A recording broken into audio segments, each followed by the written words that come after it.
অনলাইনে যারা টিকিট কাটবেন তাদের জন্য একটা র্যাফেলের মতো একটা ড্রর মতো হবে করে ইলেকট্রিক বাইক আমরা দিব। আপনি আনন্দিত হবেন, প্রথমবারের মতো আমরা একদম ফুল ফ্লেজেড একটা ডিজিটাল প্ল্যাটফর্ম যেটা অনলাইনে কিনা যায়। আপনি জানেন যে এখন আমাদের ওয়ার্ল্ডের সব জায়গায় আপনার এখন কিন্তু সব টিকিট অনলাইনে কাটে। পেপার টিকিট যারা যারা সুভিনিয়ার রাখতে তারা প্রিন্ট করে নিতে পারে, বাট অনলাইনেই সব চলে গেছে। আমরা চেষ্টা করছি অনলাইনে, যেহেতু আমাদের অনলাইনে এখনও অভ্যস্ত হই নাই, একটা নতুন সিস্টেম, এই জন্য দর্শকদের কাছে আগে একটু ক্ষমা চেয়ে নিচ্ছি আমি। আপনাদের যে ভোগান্তিটা প্রথম 2-3 দিন হবে সেটা কিন্তু খুব শীঘ্রই ঠিক হয়ে যাবে। আমাদের অনলাইন প্রথম দিন কিছু ওই সার্ভারের প্রবলেম ছিল, ন্যাশনালিটির কিছু ইস্যু ছিল, এই জন্য অনলাইনে কাটতে পারিনি, এই জন্য বুথগুলোতে বেশি মানুষ দেখা গেছে।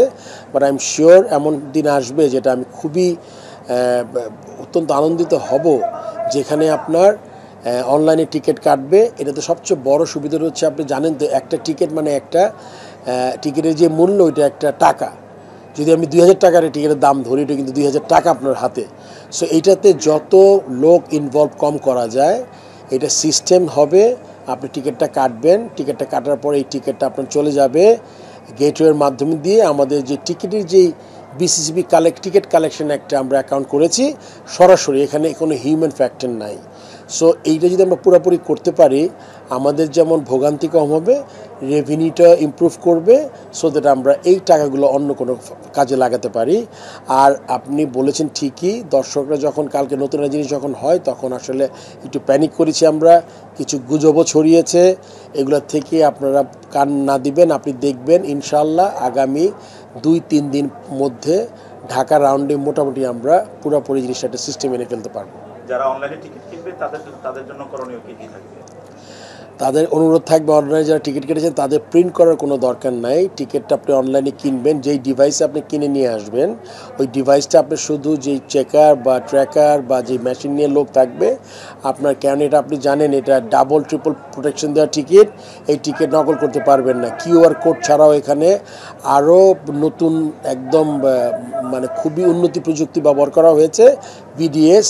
এটা আপনি ইচ্ছা করলে নকল করতে পারবেন না। সো এটা যদি আসবে মেশিন রিড করবে, আপনি ঢুকে যাবেন নিশ্চিন্তে। সো আপনার টিকিট প্রিন্ট করার কোনো দরকার নাই।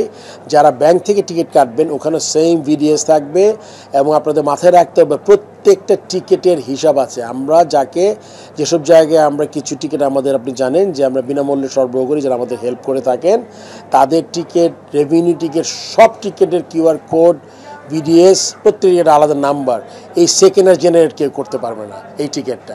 সো এটা আপনাদের মাথায় রাখতে হবে। আমার মনে হয় যদি নকল টিকিট দিয়ে কেউ ঢোকার চেষ্টা করেন এটা আপনি সফল হবেন না। সো সবাইকে অনুরোধ করব আপনারা টিকিটটা কেটে, অনলাইন হোক বা পেপার টিকিট হোক, টিকিটটা কেটে আপনি আসবেন এবং বাংলাদেশ টিকিটকে আপনারা সাহায্য করবেন। অনলাইনে যারা টিকিট কাটবেন তাদের জন্য একটা র্যাফেলের মতো একটা ড্রর মতো হবে। প্রতিদিন আমাদের ভেরি নাইস অফ হিম, যেটা একটা করে ইলেকট্রিক বাইক আমরা দিব, এবং এটা আজকে খেলাই শেষের দিকে আপনারা জেনে যাবেন কে উইনার।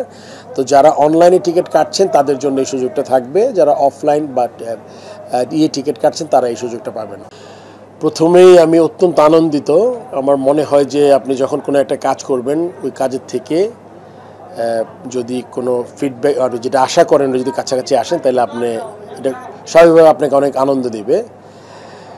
এটা আসলে এই জার্নিটা শুরু হয়েছে আজকে না, জার্নি শুরু হয়েছে প্রায় 2-2.5 মাস আগে, যখন প্রথম আমাদের মাননীয় ক্রীড়া উপদেষ্টা, মাননীয় প্রধান উপদেষ্টার সাথে আলাপ করে তারা যখন বললেন যে আমাদের দেশে বিপিএল ইজ এ ইভেন্ট, যেই ইভেন্টটা আপনার সবসময় মনে হয় যে এটা একটা ফেস্টিভ মুডে থাকে, এটাকে আরও বড় করে বড় পরিসরে আমরা কেমনে মানুষদের সম্পৃক্ততা বাড়াতে চাই। আপনি জানেন নতুন দেশে এটা একটা বিরাট চ্যালেঞ্জ ছিল, এবং মাননীয় প্রধান উপদেষ্টা এবং ক্রীড়া উপদেষ্টার নির্দেশে এবং তাদের ডাইরেকশনে আমাদের অনেকগুলো মন্ত্রণালয়কে ইনভলভ করা হয়েছে, যার যার ক্ষেত্র থেকে তারা কাজ করার চেষ্টা করেছে। আমরা কিন্তু এরই পরিপ্রেক্ষিতে আমরা কিন্তু 3টা বড় কনসার্ট, 3টা যে শহরে খেলাগুলো হবে 3টা বড় কনটেক্সটে আমরা করেছি। আমরা ওখানে দর্শকদের দিয়েছিল। তো যেই হাইপ বা যেটা আমরা বলি যে বিপিএল উত্তেজনাটা আমরা মনে হয় দর্শকদের মধ্যে কিছুটা হলো গিয়ে আপনার ঢুকাতে পেরেছি। এই জন্য আসলে আপনি দেখে থাকবেন যে আজকে প্রথম দিনই বিপিএল আমি মনে করতে পারি না যে বিপিএলের প্রথম দিনে এত দর্শক আমরা আগে কখনো দেখেছি। আর টিকেটের যে উন্মাদনা আপনি জানেন যে এখানে, তবে এখানেও অনেক কিছু আছে যেগুলো আরও ইমপ্রুভ করা যায়, সেগুলো আমরা হয়তো বা আপনার পরবর্তীতে আলাপ করব। কালকে তো ব্যাংক হলিডে, তো দর্শকদের টিকিট কাটার জন্য বিসিবি কি উদ্যোগ নিয়েছে? আমরা বলেছি ব্যাংকে কালকে টিকিটটা আজকে ওদের অ্যানাউন্সমেন্ট দিতে বলা হয়েছে, যারা খেলা দেখতে চান কালকে তারা আজকের মধ্যে টিকিটগুলো সংগ্রহ করে নেবেন। এই জন্য যেহেতু ব্যাংক বন্ধের জন্য আমরা টিকিটের অনলাইনে আমরা 35% দিয়েছিলাম, আমরা এখন অনলাইনে প্রায় 55% টিকিট দিয়েছি।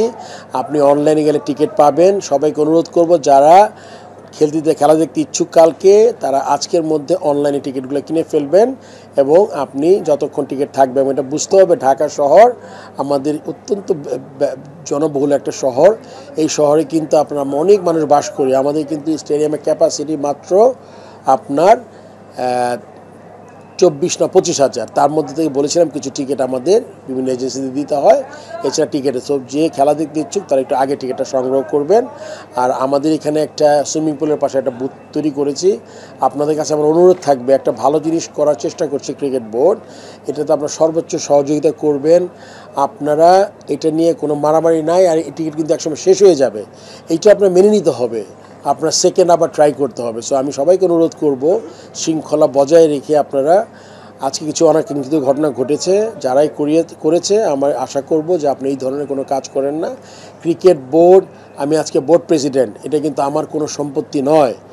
ক্রিকেটে যারা কাজ করছে এমপ্লয়ি ছাড়া, তারা কাজ করে এমপ্লয়ি বেতন নেয়। তাছাড়া অনেক ডিরেক্টরস আছেন যারা তাদের সময় দিয়ে হেল্প করার চেষ্টা করছে। সো এটা আমাদের সবাইকে ওন করতে হবে। এটা ক্রিকেট বোর্ডটা সবার, এটা আমাদের রক্ষা করা আমাদের দায়িত্ব। সো ক্রিকেটের জন্য ভালো কিছু হলে আমরা সবাই বেনিফিটেড হব। এই জন্য আমি সবার কাছে অনুরোধ করব, আপনারা একটু ধৈর্য ধরবেন। এই ম্যাচ না দেখতে পারে নেক্সট ম্যাচে যাবেন। তবে এতটুকু প্রমিস আমি করতে পারি, আমি যেই উদ্যোগটা নিয়েছি এইটাকে আমি আপনার শেষ হয়ে গেলে আমার কিছু করা থাকবে না, কিন্তু এখানে কোনো অনিশ্চয়তা, দুর্নীতি, কোনো টিকিট থেকে না করে দেওয়া এরকম কোনো ঘটনা ঘটবে না। আসলে তারুণ্যের উৎসব নাম দিয়েছি আমরা বিপিএলকে। আমরা জানেন যে অত্যন্ত রক্তক্ষয়ী একটা আন্দোলনের মাধ্যমে, যেটা আমরা অত্যন্ত দুঃখিত। আমরা এটা ভাষা প্রকাশ করা যাবে না জুলাই আগস্টে যে জিনিসটা ঘটেছে বাংলাদেশে, বাট আমাদের তাদের প্রতি শ্রদ্ধা রেখেই আমাদের এগিয়ে যেতে হবে, এবং আমরা চাই এই শোককে শক্তিতে পরিণত করার জন্য। এই জন্য আমরা এই বিপিএলটা ছিল, আপনাকে আগে উল্লেখ করেছি, আমাদের দুইজনের প্রধান এবং মাননীয় প্রধান উপদেষ্টা এবং ক্রীড়া উপদেষ্টার তাদের সরাসরি ডিরেকশনে এই জিনিসটা ছিল। তো সেক্ষেত্রে আমরা বেশ কিছু নতুন জিনিস করেছি। ধন্যবাদ দিতে চাই মাননীয় ক্রীড়া উপদেষ্টাকে। তিনি অত্যন্ত কম সময়ের মধ্যে আমাদের যে 3টে স্টেডিয়ামে খেলা হবে, ওই 3টে স্টেডিয়াম উন্নয়ন, যেটাতে আমাদের রিপেয়ারিং কাজ ছিল, আপনি জানেন পুরনো হয়েছিল, করতে হয়, অনেকগুলো টাকা বরাদ্দ করেছেন, এবং তার নির্দেশনায় অত্যন্ত সুচারুভাবে আর্মি কাজটা পালন করেছে। এখানে আমরা আপনি জানেন মুগ্ধকর আমাদের একটা ছেলে আমাদের যে পানি খাওয়াতে গিয়ে মারা গেছে আমাদের আন্দোলনে, পয়েন্ট ব্ল্যাঙ্ক থেকে আমার মনে থাকে স্নাইপার শুটিংয়ে মারা হয়েছে। তার স্মরণে আমরা একটা কর্নার করেছি, একটা না 6-7-8টা কর্নার করেছি। এগুলো আসলে ভিজিবল না স্টেডিয়াম, একটু ভিতরের দিকে, ওখান থেকে সবাই ফ্রি পানি খেতে পারছে। এটা পুষ্টিকে ধন্যবাদ, পুষ্টি এই কাজটা করেছে আমাদের সাথে। আমরা এখানে আবু সাইদ স্ট্যান্ড করেছি তার স্মরণে, যে প্রথম শহীদ, যাকে যেভাবে নির্মমভাবে হত্যা করা হয়েছে। আপনি দেখবেন সাদার্ন গ্যালারির এক কোণে একটা আবু সাইদ স্ট্যান্ড বানিয়েছি আমরা ফ্রি এন্ট্রি করেছি প্রায় 100-র অধিক স্টুডেন্টকে। আপনি জানেন যারা এই প্রায় 20,000 থেকে 30,000 মানুষ ইনজুরি হয়েছে, কেউ চোখ হারিয়েছে, কারো পা গেছে। আজকে তারা এসেছিল আমার সাথে, পোডিয়ামে উঠেছিলেন। তাদের থেকে আমরা প্রায় 100 স্টুডেন্টকে আমরা খেলা দেখার ব্যবস্থা করেছি। আপনি জানেন গ্রাফিটি করছি, আমরা শুরু করেছি, দেরি হয়েছে, বাট হোপফুলি নেক্সট রাউন্ডে সব কমপ্লিট হয়ে যাবে। আমরা গ্রাফিটি করেছি এখানে 0 ওয়েস্ট জোন করেছি। এটা আমাদের প্রধান উপদেষ্টার একটা কনসেপ্ট, যে আমরা একটা জোন করব টিকিটের দাম একটু বেশি রেখে, তারা যাতে ওইখানে করে, এটা ওখানে বসতে পারে। এবং এই সর্বোপরি মিলিয়ে বেশ কিছু জিনিস আমরা চেষ্টা করেছি করার। এই দিক থেকে আমার মনে হয় এই বিপিএলটা একটু ভিন্ন অন্য সময়ের থেকে।